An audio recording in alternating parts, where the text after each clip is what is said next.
तो एपिसोड की स्टार्टिंग में हम सास्के को देखते हैं जो कि जमीन पर पड़ा हुआ था और शायद मरने ही वाला था। उधर नारुतो भी अपनी आखिरी सांसें गिन रहा होता है। तभी साकुरा के अंदर से नाइन टेल का चाकरा गायब हो जाता है। तो साकुरा नारुतो के दिल की धड़कनें चेक करने लगती हैं, लेकिन उसका दिल नहीं धड़क रहा होता है। फिर साकुरा कहती है आखिर मेरा जुत्सु काम क्यों नहीं कर रहा है। तो गारा कहता है क्योंकि नारुतो के अंदर से नाइन टेल को निकाल लिया गया है। मादरा ने नारुतो पर अटैक किया था, हमारे पास बिल्कुल भी समय नहीं है, इसीलिए हम इतनी जल्दी में जा रहे हैं। फिर साकुरा पूछती है आखिर हम जा कहाँ रहे हैं। तो गारा कहता है फोर्थ होकागे के पास, क्योंकि नारुतो को बचाने का अभी भी एक तरीका है। फिर हम वही सीन देखते हैं जब नाइन टेल गारा से कह रहा था काज़ेकागे प्लीज मेरी एक मदद करो, नारुतो को इसके फादर के पास ले जाओ, क्योंकि मिनाटो के अंदर मेरा आधा हिस्सा सील है, मेरे हिस्से को उसके अंदर से निकाल कर नारुतो के अंदर डाल दो, जिससे कि नारुतो की जिंदगी बच जाएगी। फिर साकुरा गारा से कहती है फोर्थ होकागे कितनी दूरी पर हैं। तो गारा कहता है बस कुछ किलोमीटर दूर है। तो साकुरा नारुतो का पेट काटकर अपना हाथ उसके अंदर घुसा देती है, जिसके बाद साकुरा नारुतो के दिल को पकड़कर दबाने लगती है, जिससे कि उसकी धड़कनें बंद ना हो। फिर साकुरा कहती है जब तक मैं यहाँ पर हूँ मैं तुम्हें नहीं मरने दूंगी नारुतो। उधर हम देखते हैं कारीन सास्के को बचाने के लिए भाग कर जाने लगती है। तो ओरोचिमारू और वो दोनों भी उसके पीछे जाते हैं। तभी वहाँ पर टोबी आ जाता है और वो कारीन पर अटैक करने लगता है, लेकिन कारीन उसके सभी अटैक से बच रही होती है। तभी कारीन के अंदर से कुछ चेंज निकलने लगती हैं और वो टोबी के वुडन गोलम को तोड़ देती हैं। वहीं ओरोचिमारू कह रहा था ये तो कुशिना उजुमा की जैसी पावर है, तो फाइनली इतने सालों बाद उसने इसे सीख ही लिया। उधर हम देखते हैं ओबिटो एक लकड़ी का टुकड़ा लेकर कारीन के पेट में घुसा देता है। तभी वहाँ पर सुइगेत्सु आ जाता है और वो टोबी की खोपड़ी उड़ा देता है। फिर वहाँ पर ओरोचिमारू आकर टोबी के गले पर एक प्यार की पप्पी दे देता है। ओरोचिमारू का चुम्मा इतना जोरदार था कि टोबी अपनी जगह से हिल भी नहीं पा रहा था। फिर वो तीनों कारीन को लेकर वहाँ से भाग जाते हैं। फिर कुछ देर बाद टोबी को होश आता है और वो कहता है चलो कोई बात नहीं, लेकिन तुम वहाँ पर पहुँचकर भी उसे बचा नहीं पाओगे, अब बहुत देर हो चुकी है। फिर टोबी दूसरे लोगों पर अटैक करने के लिए तैयार हो जाता है। उधर थर्ड होकागे सोच रहे थे आखिर ये बंदा है कौन। उधर मादरा टेंटेल को एब्जॉर्ब कर लेता है और वो बन जाता है टेंटेल का चिंचूरी की, जिसके बाद मादरा के चारों तरफ भी काली बॉल घूमने लग जाती हैं। वहीं साकुरा ऐसे हालातों में भी चुम्मा चाटी कर रही होती है, मतलब नारुतो को सीपीआर देकर उसे बचाने की कोशिश कर रही होती है। वहीं हम गाय सेंचे को देखते हैं जो कि खड़े भी नहीं हो पा रहे थे, लेकिन वो लड़ने के लिए एकदम तैयार थे। तभी वो नारुतो और साकुरा को देखते हैं और वो भी ककाशी और मिनाटो की तरफ ही जाने लगते हैं। उधर ओबिटो ककाशी से कह रहा था जल्दी करो और मेरी बाईं आंख को डिस्ट्रॉय कर दो। तो मिनाटो कहता है लेकिन हम जेत्सु को ओबिटो से अलग कैसे करेंगे।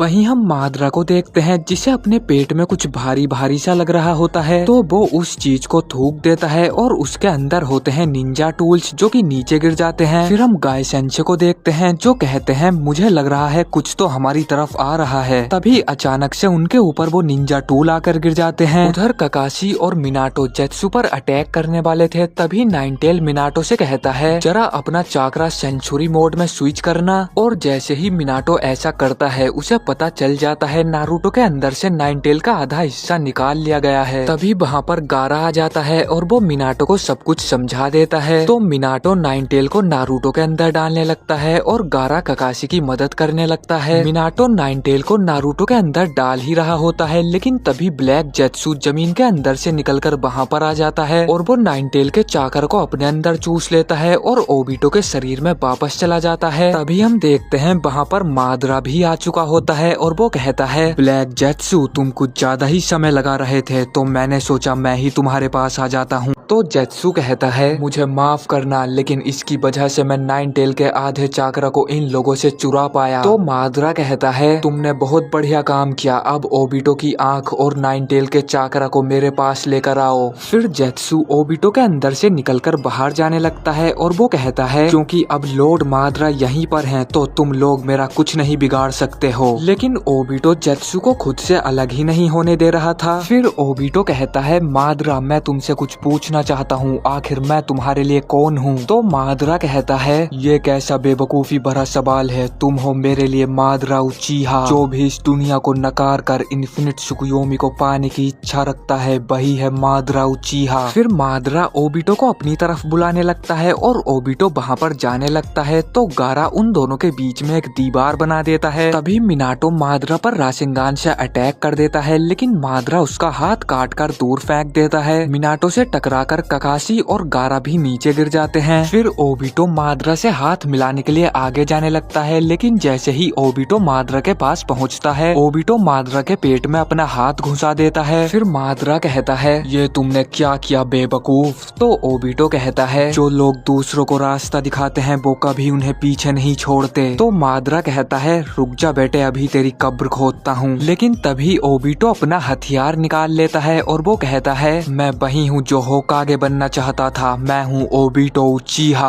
वहीं ककाशी कह रहे थे, ओबिटो तुमने आखिरकार खुद को ढूंढ ही लिया। तभी ओबिटो माद्रा का चाकरा चूसने लगता है, तो माद्रा उसकी आंख निकालने के लिए अपना हाथ आगे बढ़ाता है, लेकिन माद्रा का हाथ ओबिटो के आर पार हो जाता है। फिर माद्रा कहता है, मैं तो तुम्हारे आर पार निकल गया, ये तो तुम्हारी असली आंख की ताकत है। फिर माद्रा थोड़ा पीछे हटता है और हम देखते हैं वो दोनों एक अलग ही जगह पर पहुंच गए थे। फिर माद्रा कहता है, तुम मेरे अंदर से टेल बीस्ट का चाकरा निकालकर मुझे कमजोर करना चाहते हो, क्या तुम्हें सच में लगता है तुम मुझे हरा पाओगे। तभी ओबिटो माद्रा के अंदर से 1 टेल और 8 टेल का चाकरा को निकालने लग जाता है। तो माद्रा कहता है, तुम तो इतने कमजोर हो के मेरे अंदर से 1 टेल और 8 टेल के एक छोटे से टुकड़े को भी नहीं निकाल पा रहे हो। लेकिन हम देखते हैं ओबिटो उसके अंदर से उन दोनों को निकाल देता है। फिर वो कहता है, ककाशी तुम जल्दी से नारुतो को अपने टाइम स्पेस में लेकर जाओ। तो ककाशी सोचने लगते हैं, लगता है ओबिटो नारुतो को 9 टेल का चाकरा वहीं पर देगा। जिसके बाद ककाशी नारुतो को अपनी कामुई से वहाँ पर लेकर पहुँच जाते हैं। वहीं ओबिटो भी अपनी कामुई का इस्तेमाल कर रहा होता है, लेकिन तभी माद्रा उस पर अटैक कर देता है और ओबिटो नीचे गिर जाता है। फिर ओबिटो कहता है, अगर मैं लापरवाही से टेलीपोर्ट होने की कोशिश करूंगा तो वो मुझे मार देगा, मेरा टेलीपोर्टेशन जुत्सु बहुत धीमा है। फिर हम देखते हैं नारुतो और साकुरा वहाँ पर पहुँच चुके होते हैं। तभी ककाशी वापस आते हैं और वो कहते हैं, मैं नारुतो और साकुरा को वहाँ पर छोड़ आया हूँ, अब मुझे सिर्फ तुम्हें भेजना है ताकि तुम नारुतो को बचा सको। तो ओबिटो हंसने लग जाता है और वो कहता है, तुम अभी भी मुझे नीचा दिखा रहे हो और खुद को मुझसे ताकतवर समझते हो, बिल्कुल पहले की तरह। तभी हम एक फ्लैशबैक देखते हैं जहाँ पर एक कंपटीशन चल रहा होता है और सभी बच्चे अपना अपना जुत्सु दिखा रहे होते हैं। फिर ओबिटो वहाँ पर अपना जुत्सु दिखाने के लिए आता है और वो फायर स्टाइल जुत्सु दिखाता है, जिसके बाद सभी जजेस उसे नंबर देते हैं और वो दूसरे सभी बच्चों से आगे निकल जाता है। लेकिन तभी वहाँ पर ककाशी आते हैं और वो अपना अर्थ स्टाइल जुत्सु दिखाकर सभी लोगों को हिला देते हैं और सभी जज उन्हें 10-10 नंबर देते हैं, जिसकी वजह से वो जीत जाते हैं। फिर हम देखते हैं सभी बच्चे क्लास में पढ़ रहे होते हैं, लेकिन ककाशी उस दिन नहीं आए थे। तो ओबिटो कहता है, ककाशी कुछ दिनों से क्लासेस में नहीं आ रहा है, वो तो ऐसा कभी नहीं करता। फिर रीन कहती है, मैंने सुना है उसके फादर के साथ कुछ बहुत बुरा हुआ है, वो शायद बहुत मुश्किल दिनों से गुजर रहा है। फिर प्रेजेंट में ओबिटो कहता है, जो कुछ भी हुआ उसके बाद तुमने अकेडमी छोड़ दी, अगर मुझे तुम्हारे दिल के खालीपन के बारे में पता होता तो शायद हमारी मंजिलें अलग होती। मुझे नहीं पता था तुम्हारे फादर की मौत ने तुम्हें कितना बदल दिया था। ओबिटो कहीं पर जा रहा होता है, तभी वो देखता है 2 निंजा ककाशी के बारे में बातें कर रहे थे। तो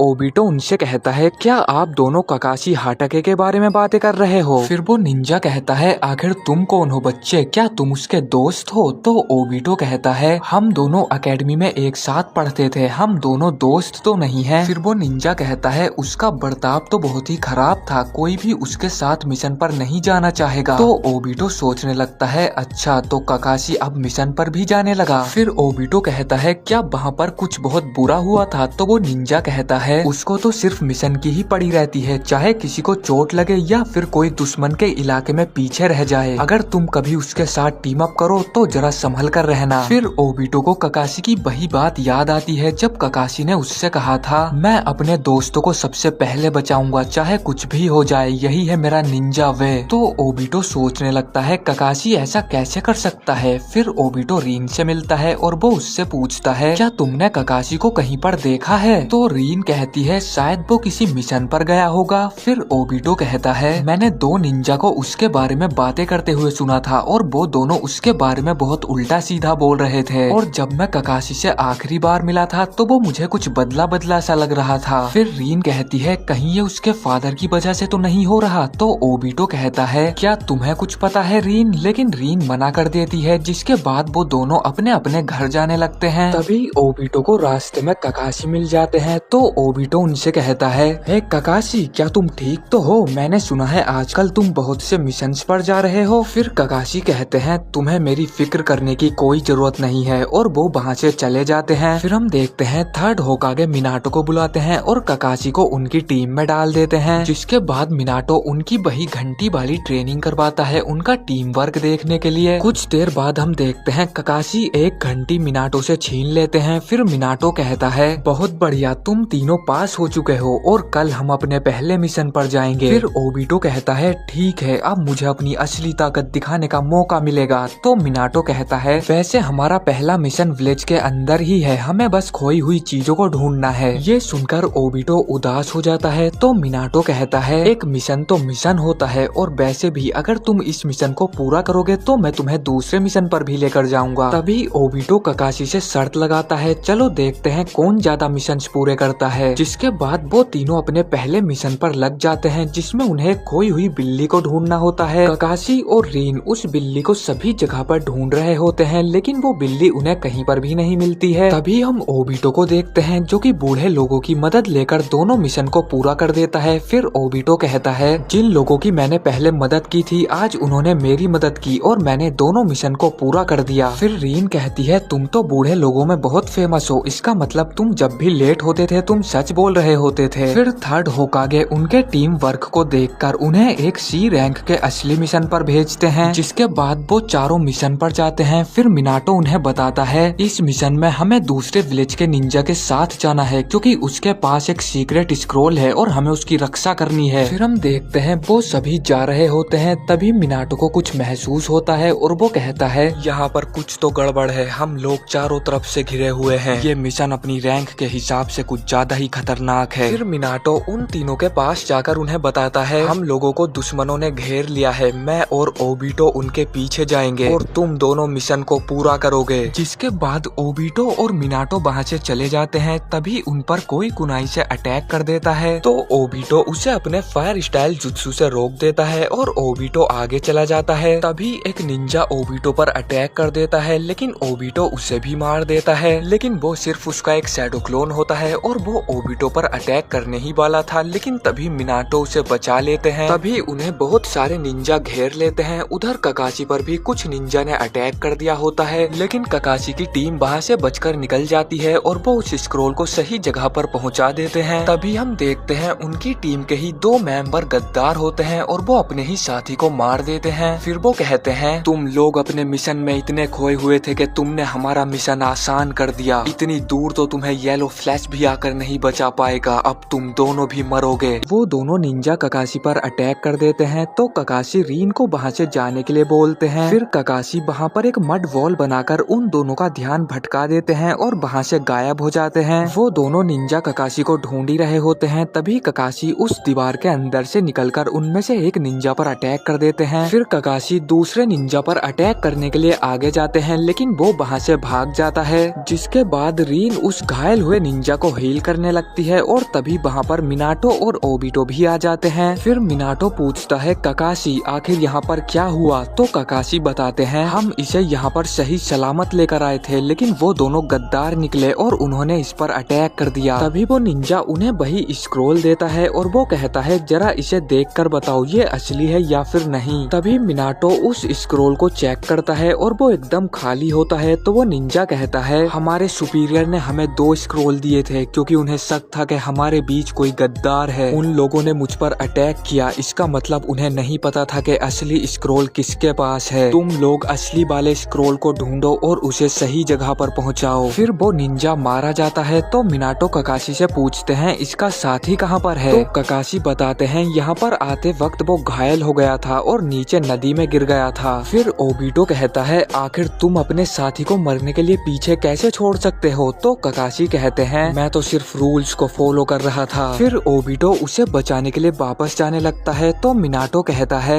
ओबिटो हमारा मिशन खत्म हो चुका है, चलो विलेज वापस चलते हैं। लेकिन ओबिटो किसी की बात नहीं सुनता और उसे बचाने के लिए वापस जाने लगता है। तो मिनाटो भी उसके साथ जाते हैं। जिसके बाद रीन और ककाशी भी उनके पीछे आते हैं और वो सभी उसे ढूंढने के लिए अलग अलग जाते हैं। वहीं हम उस निंजा को देखते हैं जो कि बहुत घायल हो चुका था। तभी दूसरे निंजा उसे ढूंढ लेते हैं और वो उस पर अटैक कर देते हैं, लेकिन तभी वहाँ पर ओबिटो आकर उसे बचा लेता है। फिर वहाँ पर ककाशी भी आ जाते हैं, तो वो सभी निंजा भागने लगते हैं, लेकिन ककाशी उनके पीछे जाते हैं उस स्क्रोल को वापस लेने के लिए। फिर ओबिटो मिनाटो को सिग्नल भेजकर बुला लेता है और वो उन्हें बताता है ककाशी दुश्मन के पीछे गया है स्क्रोल को वापस लेने के लिए। उधर ककाशी सभी से अकेले ही लड़ रहे होते हैं, लेकिन वो सभी एक साथ ककाशी पर अटैक करते हैं। तभी वहाँ पर मिनाटो आकर उन सबको बिजली का झटका दे देता है और उस स्क्रोल को उनसे छीन लेता है। इसी के साथ उनका मिशन पूरा हो जाता है और वो सभी विलेज वापस लौट जाते हैं। फिर प्रेजेंट में ओबिटो कहता है इस बार मैं संभालूंगा और तुम मेरे पीछे रहोगे। फिर ककाशी कहते हैं हम दोनों को एक साथ काम किए हुए बहुत समय हो गया, तो कुछ गड़बड़ मत करना ओबिटो। वहीं माद्रा कह रहा था ओबिटो मैं तुमसे वो सब वापस ले लूंगा जो मैंने तुम्हें दिया था, खास करके मेरी लेफ्ट आंख। फिर ओबिटो कहता है माद्रा क्या तुम्हें डर लग रहा है? तुमने एक बार कहा था जब हम दोनों एक साथ आएंगे तो शारिंगान की असली ताकत सामने आएगी। वहीं माद्रा सोच रहा होता है अगर इन्हें नारुतो को वापस लाना है तो इनके पास रिनेगान और नाइन टेल का चाकरा होना चाहिए और ओबिटो के पास वो दोनों हैं। अगर मैं उन्हें टेलीपोर्ट ना होने दूं तो मैं उन्हें ऐसा करने से रोक सकता हूं। और मैंने पहले ही पता लगा लिया है मेरे अटैक करने की स्पीड उनके कामुई की स्पीड से ज्यादा तेज है। मुझे ऐसा लगता है उनमें से एक मेरा ध्यान भटकाएगा और दूसरा कामुई का इस्तेमाल करेगा। अगर वो ऐसा करते हैं तो मुझे उन दोनों पर ही अटैक करना होगा और तभी माद्रा उन पर अटैक कर देता है। फिर हम देखते हैं ओबिटो और ककाशी एक साथ कामुई का इस्तेमाल करते हैं और अपने कामुई की स्पीड को बढ़ा देते हैं, जिसकी वजह से ओबिटो सही समय पर टेलीपोर्ट हो जाता है। फिर ओबिटो वहाँ पर पहुंचकर कहता है अपनी जगह से हिलना मत, मैं यहाँ पर तुम्हारी मदद के लिए आया हूँ। तो साकुरा कहती है आखिर मैं तुम पर भरोसा कैसे कर सकती हूँ? लेकिन ओबिटो आगे बढ़ता है और नारुतो में नाइन टेल के चाकरा को डाल देता है। उधर हम देखते हैं माद्रा के अटैक से ककाशी को गाय ने बचा लिया होता है। फिर माद्रा कहता है मैंने तुम्हें पहले कहीं तो देखा है। तो गाय सेंसे कहते हैं तू कौन है बे? ओरोचिमारू और उसकी टीम सास्के को बचाने के लिए भागकर जा रहे होते हैं। तभी वो वहाँ पर पहुंचकर देखते हैं सास्के के पास काबूटो बैठा हुआ था। तो कारीन कहती है मुझे नहीं पता तुम कौन हो, लेकिन तुम सास्के के साथ आखिर कर क्या रहे हो? फिर सुइगेत्सु कहता है कहीं तुम सास्के को एब्सॉर्ब करने की कोशिश तो नहीं कर रहे हो? और ऐसा करने के बाद तुम क्या बन जाओगे, काबुके या फिर सासुटो? फिर काबूटो कहता है मेरे पास ऐसा करने की कोई वजह नहीं है। तभी कारीन को महसूस होता है सास्के का चाकरा वापस आ रहा था। तो कारीन कहती है क्या तुम सास्के की मदद कर रहे हो? फिर काबूटो कहता है तुमने बिल्कुल सही कहा, अपने निंजुत्सु और हाशिरामा के सेल्स की वजह से मैं सास्के को मरने से बचा पाया। फिर ओरोचिमारू कहता है काबूटो अगर तुम यहाँ पर हो तो इसका मतलब तुम इटाची के कभी न खत्म होने वाले लूप से बच गए। तो काबूटो कहता है मैं भूल चुका था मैं कौन हूँ, लेकिन अब मैंने खुद को पहचान लिया है और मैं अब बदल चुका हूँ। फिर ओरोचिमारू कहता है ये तो इजेनामी की ताकत है, तुम उसे तब तक नहीं बदल सकते जब तक तुम खुद को ना बदल लो।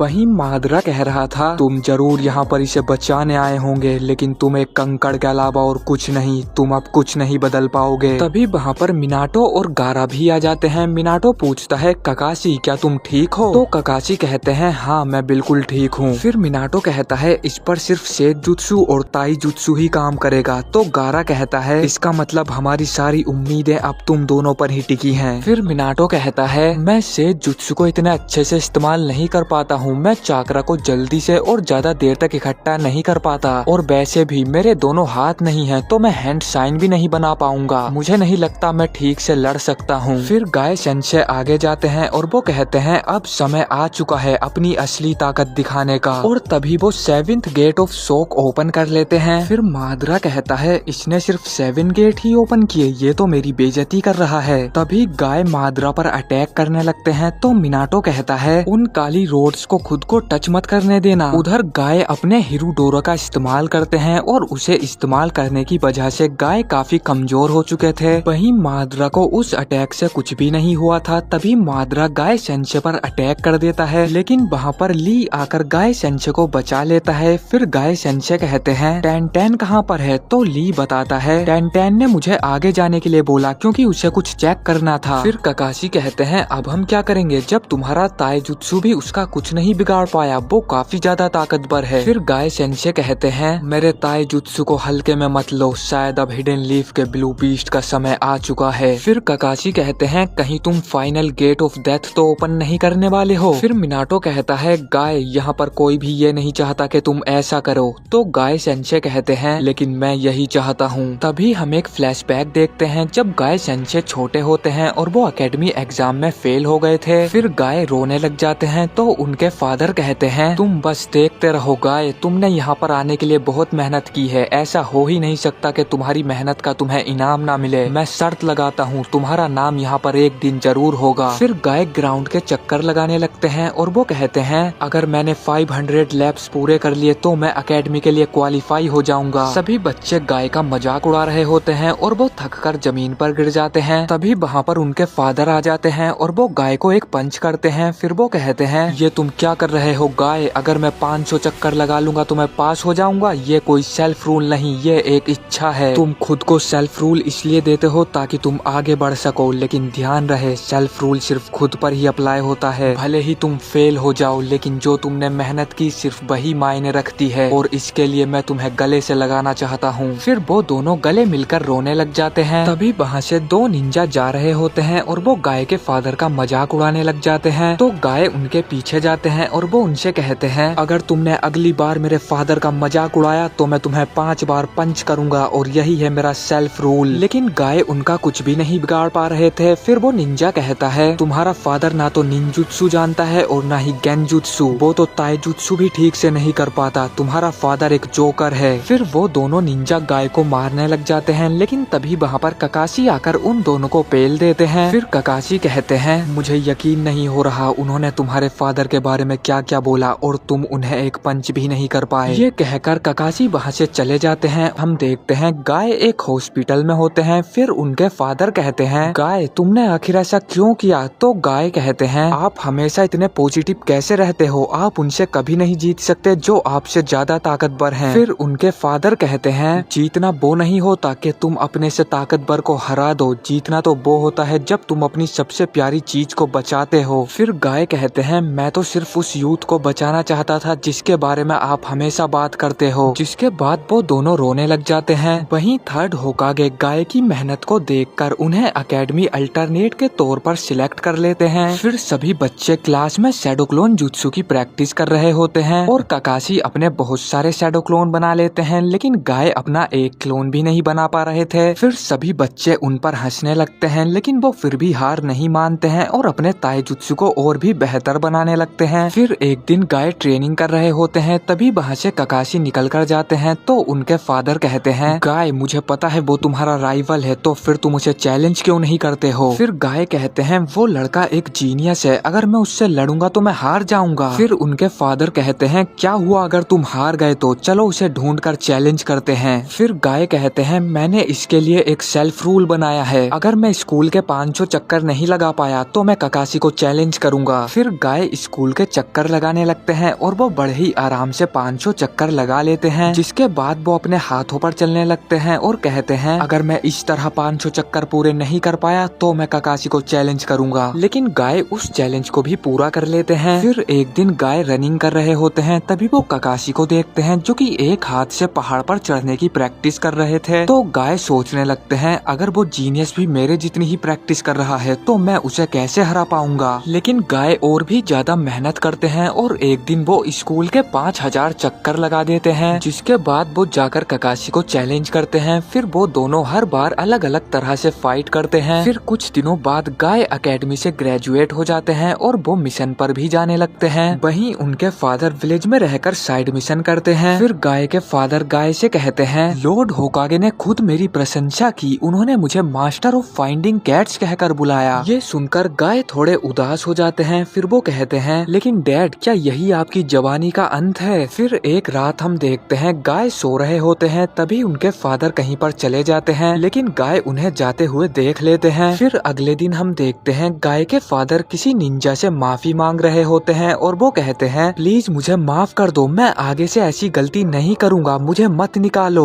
फिर गाय के फादर कहते हैं मेरे बेटे तुम एक बहुत अच्छे शिनोबी बन चुके हो, अब मेरे पास तुम्हें देने के लिए सिर्फ एक ही चीज बची है। फिर उनके फादर उन्हें जंगलों में लेकर जाते हैं और वो उन्हें 8 इनर गेट्स ओपन करके दिखाते हैं। फिर वो कहते हैं ये एक फोरबिडन जुत्सु है, मैं रोज इसकी प्रैक्टिस करने आता हूँ और मैंने इसे 20 सालों में सीखा है। मेरे पास तुम्हें देने के लिए सिर्फ यही है और मुझे पता है ये तुम्हारा एक स्पेशल जुत्सु होगा। फिर हम प्रेजेंट में देखते हैं गाय माद्रा की तरफ भागकर जा रहे होते हैं तो माद्रा कहता है उसका चाकरा तो डेथ गेट के चाकरा पॉइंट की तरफ बढ़ता जा रहा है। तभी हम एक और फ्लैशबैक देखते हैं जब गाय की टीम को 7 निंजा स्वॉर्ड्समैन ने चारों तरफ से घेर लिया होता है, लेकिन तभी वहाँ पर गाय के फादर आ जाते हैं। तो गाय कहते हैं फादर आप तो एक गैनिन हो, आप यहाँ पर क्या कर रहे हो? तो उनके फादर कहते हैं उससे कोई फर्क नहीं पड़ता, तुम बस यहाँ से निकलो। फिर गाय कहते हैं लेकिन फादर वो सबके सब जोनिन हैं, आप उनके सामने नहीं टिक पाओगे। तो